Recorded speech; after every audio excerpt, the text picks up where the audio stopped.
sa hotline. Joining us this morning diri sa aton nga pagpangalagad no ang si Dr. Grace Tan sang City Health Office, isa sa mga mapisan dira halin sa COVID nga pangabudlay siguro ni Dr. Grace Tan tiari naman bag-o naman niya nga kuano mission nila pero dengue this time amo ni ang ginatutukan sang City Health Office. Doc, how are you? Kumusta ka na ba lawig na taway kasugilan nun, Doc?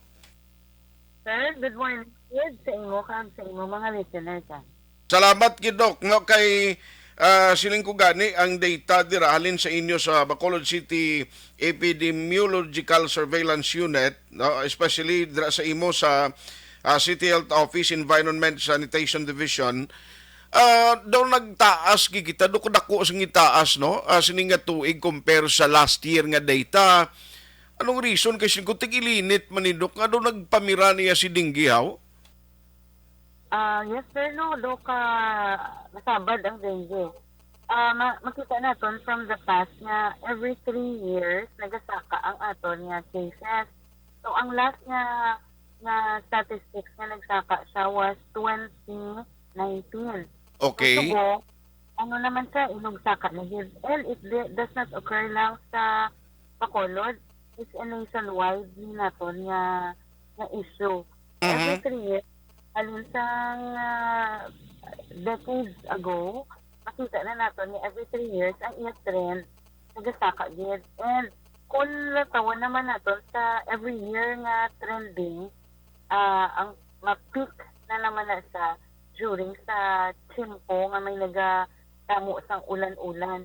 Correct. Galing, kung naman yung panahon, medyo mainit, dutay ang tubig ta, ang tendency sa aton mga pumuluyo is masalod tubig. Mhm. So pag sa tubig from the ulan or from sa iyang source ng water, sa bomba, sa gripo niya, Mhm. takil pagjitay sang tubig, dugangan nila nga dugangan, not knowing nga nagtipo na gali ng tubig niya, lang yung itlugan sa sang lamok. Mhm. So, wala na to nalimpyuhan ang suludlan, dugangan talaga dugangan. So pagdugang mo sinasang tubig sa container mo, ang lamok niya, ang pitik-pitik manaog lang na sa.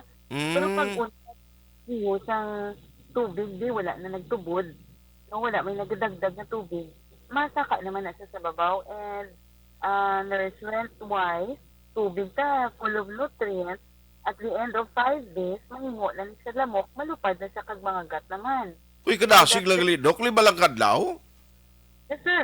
Pinaka-sortes na. Subong pabitido ka namin ka conducive. Amo niya do nanian ginang lamok mag-develop and grow.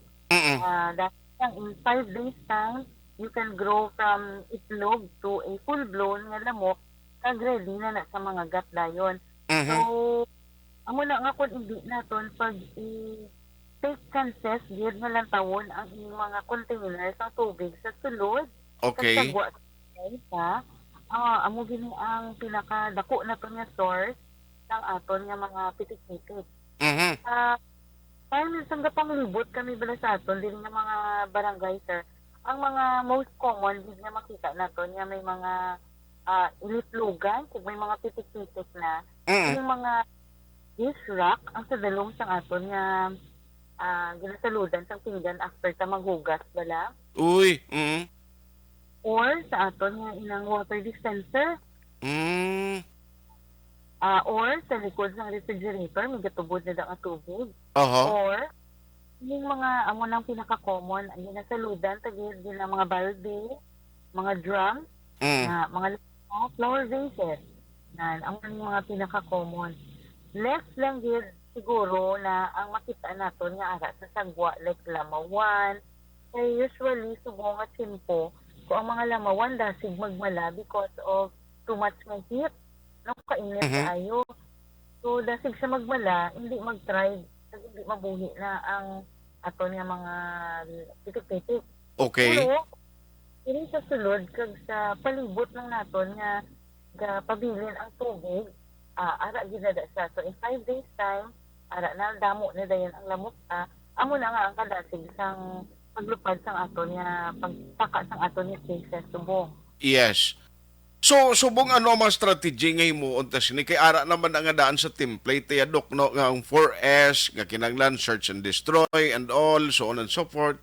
Pero subong nga ang awareness naton nagkadto na kita sa mga barangay, nakatap na kita sa ila kung ano mga dapat himuon, especially di listening public kay siling kumay ning venue subong diri through Action Radio, at least mapalabot naton in all areas nga magkubira na mo di sa Bacolod nga ma-inform ang public kay siling ko basip lang kung kuan nila hindi nila pagatagan di daw dako gid nga focus ang partisya dingging tinali madisgrasya kay imo ya basi diri kang patay sa dinggi bla.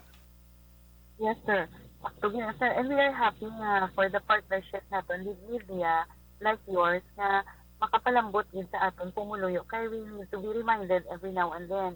So, aside sa 4S, no, ang aton yung City Health Office, part of our campaign, rekorida din kami with our jingle, nablang kanta nga, guro abi na ila, abi sa mga tao, tapos na ang campaign period nga, ang aming nagkakanta-kanta pa, Oo. pa. Basi ito na binlan na no matapos election may jingle pa iya di man. Iya nagali sa City Health yung campaign against dengue. Yes po, sir. So, it's part of our campaign na bisan ara ka lang sa kilid sa balay mo, ano man na ubra mo, mabatian ka, just be reminded na pops na mo kadigali container, so sulod kag sagwa sang balay mo. So, also, kung may ara kita cases, ginasala din naton sa aton mga reporting units like the hospitals, the clinics, laboratories, nasala sa aton surveillance unit. And once we have it, makatuan sa aton nga CHO, we do the fogging and spraying sa aton na community. Okay. Pero we have to say nga only sa may cases kita ga-fog, kag-spray, kag hindi sa upon request ni anybody because na lamok. Aha.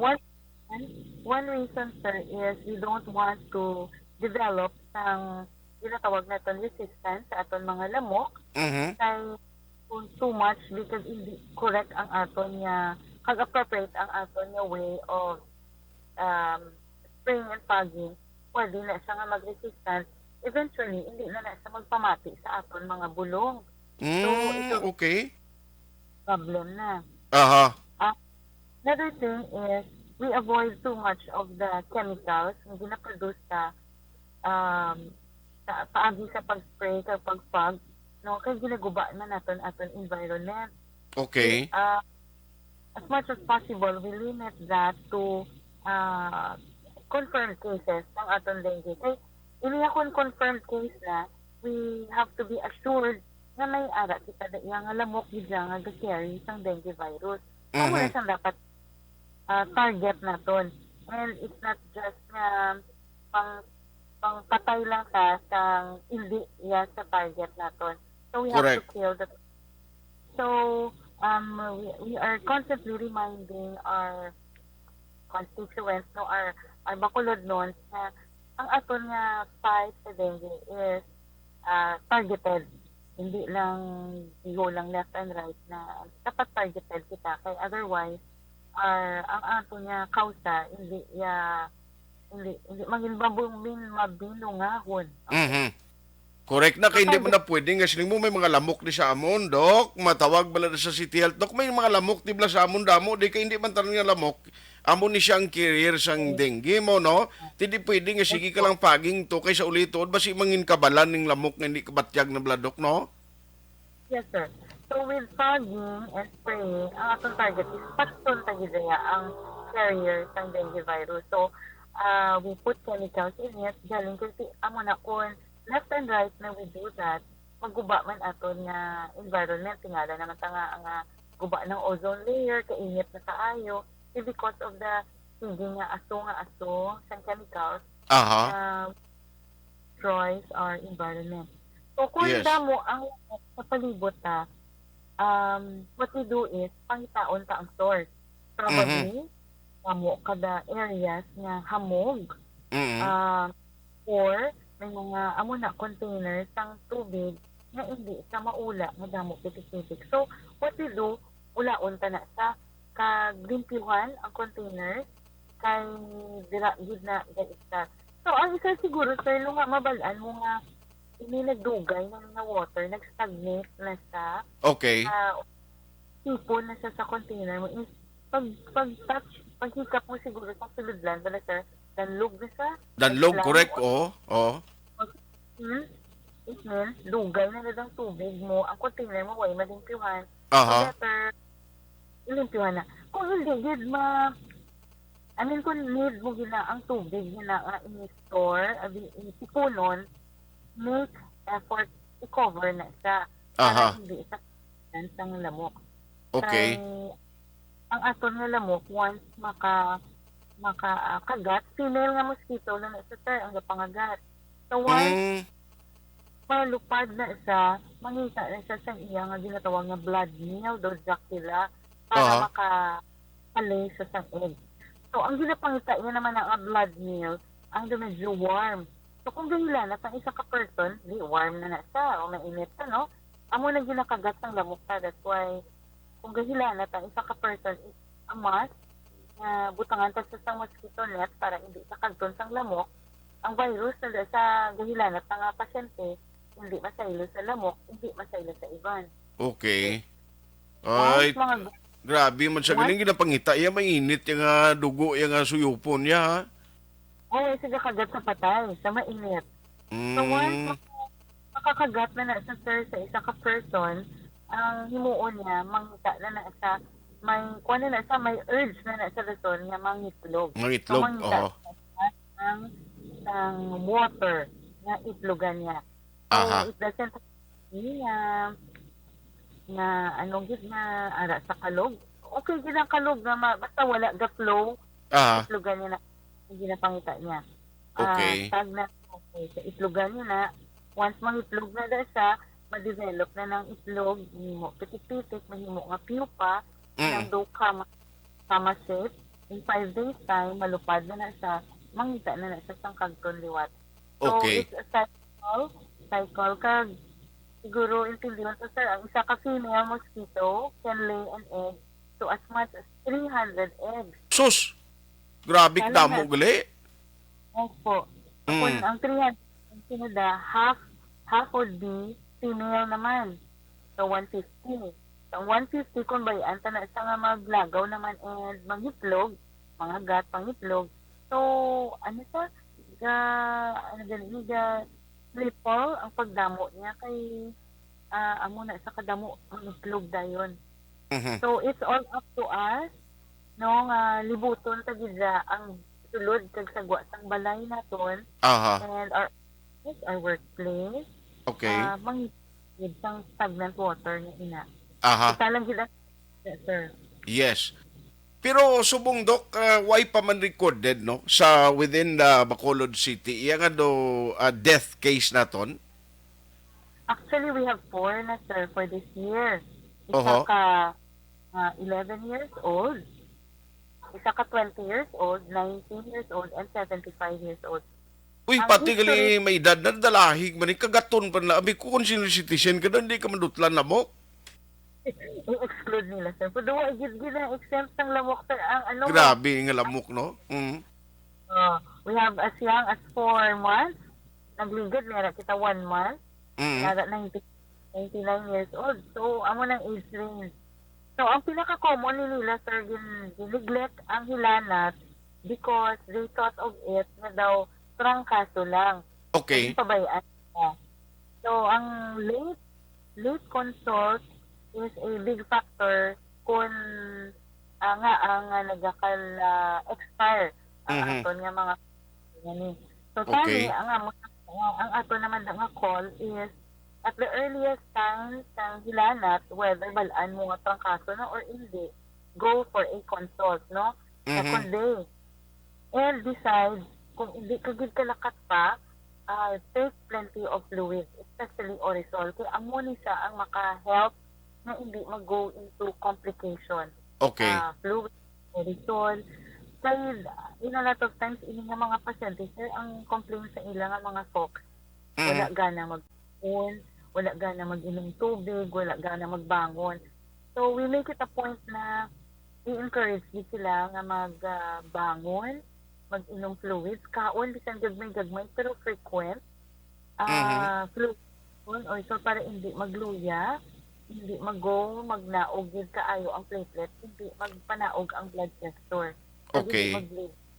So, amo ni siya ang mga measures na pwede natin maubra. So, Aha. aside from that, siguro, I would take into nag-meeting kami with UAID kagapon and Yes, nag-explain Doc. kami na ang mga tao ga-refuse magkadto sa health center or sa doktor nila or sa hospital for a consult ng unless so critical na gid kaayo. Mhm. Kasi lang namon ay reason hadlokan sila kay basi they would thought of it as COVID. Pero panunggaman nato nung the earliest stage, hindi nato ni mabalaan if it's COVID or not, dengue or not, Aha. or simple. So, the best way is to pwede ka gid ka contact sa imong health center Mhm. na mag-teleconsult para mabuligan kita kung what advices ang pwede ta mapangayo para Mhm. mabulig. Hindi lang gid mag-go into severe. Kay Okay. mas fair naton ang death kung timely kag appropriate ang aton nga mga measures. Aha. Yes. Pero kung hinali may mga symptoms, may ginabatyag sila, ang City Health na pwede sila nakadirect kag makapakonsulta anytime, Doc, no? Yes po, sir. We have the laboratory sa City Health. May available kita nga dengue and S1. A test, rapid test sa nga mabalaan if it's dengue or not. So, Aha. usually, mabalaan, ginakonduct niya ang test sa mga cases, any age nga nag-fever. So, kung Aha. ga-fever mo, first 5 days, ma-detect nila siya sa ang aton nga dengue NS1 na kung dengue gid ang cause ng imo nga fever or Okay. any other causes. Aha. Pero, as much as possible, kung hindi gid makakagto sa city health or clinic, go for a teleconsult. Kaya Ah. para mabuti and plenty of fluids gid, sir. Yes. Ang isa pag idok siling ko aside sining dengue pagtupa na ni siyang tigulula naman leptospirosis amo naman ning aton balantayan no? Oh, yes, sir. Actually, halin sa January, ang leptospirosis naton, tugpo na lang yun natin, sir, no? Yes, Doc. We have 9 cases na. Tatlo ang aton mga patay from leptospirosis. Uy. So, Oho. ang tatlo ni, ang duwa had a history of wading, nag-ubog siya sa baha. Mm. Ang isa, undocumented, kaya wala ang fox niya wa ay kabalo kung nag-wade siya or nag-ubog sa may baha or may tubig niya nga gininom na ihian sang ilaga Mhm. or pakan ng sa nga something na may nabasa-basa nga may ihi man sang ilaga kag may silasa. So hindi ini nabalaan. Pero Okay. ang duwa documented yun nga nag-ubog kay after the flood ni sila soon after like 2 weeks, a week after the flood or within the week, as short as within the week, naghilanat ni sila. And amo man na, they thought of it as pangkaso lang. Mm. Refuse man consult. So, symptoms pa naman niya, hilanat man, lutulot ang kaso, Okay. masakit ang Aha. kalawasan, ang muscles, especially sa pusog-pusugan. So, Mm. kung i-neglect mo naman isa, hindi ka mag-inom prophylaxis, which is doxycycline, chances are, ma-develop naman to siya into a severe stage, Ah. makadto siya to, amo na ginatawag sa Wales syndrome, maguba na ang kidney, kag ma-hemorrhage sa lungs, amo naman niya kalamatay sila. So, Aha. advice naman nila, sir, sa aton pumuluyo, if na history sang pag-ubog sa baha, Mm. pwede dito sa aton health center. Kami available kita gihapon na ginatawag nga prophylaxis, Mm. which is doxycycline, na pwede inomon para nga hindi mag-develop ang leptospirosis sa lawas ng ating mga tao. Okay, okay. Ang importante kadto na lang na sila no sa aton sa City Health para nga mabuligan while abot sa advisory, ma-check kung ano ginabatyag nila dason matagan pa sila sang medication, no, kay may properly guided sila sa magalas la kay inom dang iban kuno nagatilo timplay sa kugalingon lang ang mga herbal hindi niya kasalbar sa inyo yung kaso. Oh, ganun. Correct na, sir. So, go na lang sa health centers which are in your barangay and also sa city health office or go for a teleconsult. Ina pa kayo kasi yung number sa inyong staff nurse or doctor, then you can call for a consult kung ano ang pwede obrahon. Kay ang aton health centers are already available. Okay. Even tap available na sa health center, they can go anytime, basta office hours lang, basta weekdays, we can go sa health centers for vaccination, kaya open naman sila. Okay. So, pagtulong yun, our health center people are all ready to help in case wala sila nga kinahanglan. Yes. Doc, kabay pa bangin open lang ang line mo diri sa aton and please feel free lang sa pag-communicate direkta sa akon kung kinahanglanon nga makabulig kita, Doc, sa inyo campaign dira sa bahin sang City Health Office. Salamat gid, Doc, sa imo time maginhatag indedicate gid sa Action Radio Bacolod this morning, Doc. Sige po, sir. Thank you so much again for the partnership, and we do continue to pray and ask God na buligan kita sa pandemic sa subong kag sa aton mga ginapangtubang nga mga sakit, no, nga ma-survive gid nato na tanan. So, Salamat. God bless po. Salamat, Doc. Salamat. God bless. Kaghalong gid permi. Action Hotline.